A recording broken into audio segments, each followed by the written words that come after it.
is Hawaii News Now at 6.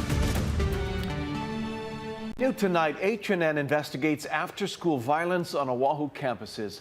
In 3 days, police responded to an armed robbery at Nanakuli High and a felony sex assault at Aiea High School. Our Allison Blair has the latest on both crimes, plus information on what steps schools are taking to keep trespassers out and students and staff safe.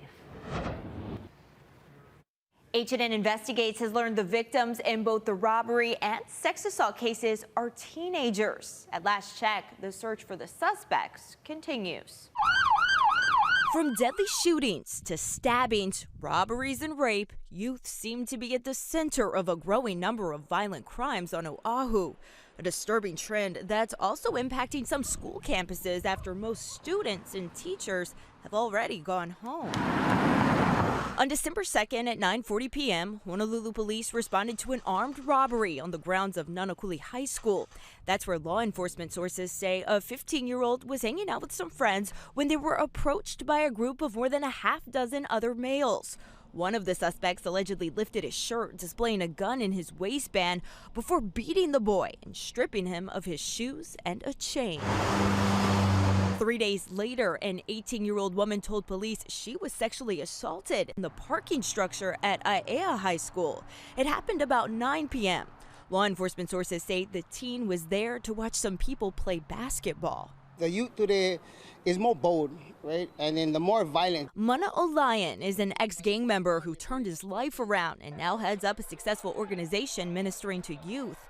He says with so many parents working long hours just to make ends meet, keiki often end up following in the footsteps of other people in the neighborhood. Whatever them older guys are doing, good or bad, that's the influence. H&N Investigates wanted to know how often incidents of violence and sexual assaults are happening on school grounds. The Department of Education declined to sit down with us for an interview, but in an email, a spokesperson told us the department doesn't maintain centralized statistics on criminal acts on all campuses. The DOE admits keeping trespassers off campus is a challenge due to the way most schools are designed, but adds when possible, gates and surveillance equipment are used to keep people off school property after hours.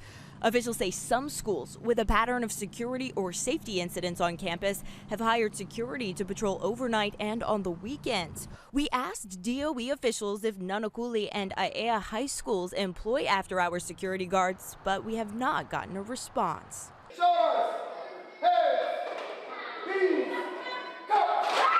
Meanwhile, Olayan believes neighbors can play a big role in keeping crime out of their community. When I think back in my old life, if you know that this block, that this community is tight-knit, that they're watching out for each other, and if I know that, I'm not going to go into the community. Saying the expansion of after-school programs and youth-centered neighborhood activities are a critical part of stopping the violence. I always give the message, show me your friends and I'll show you your future.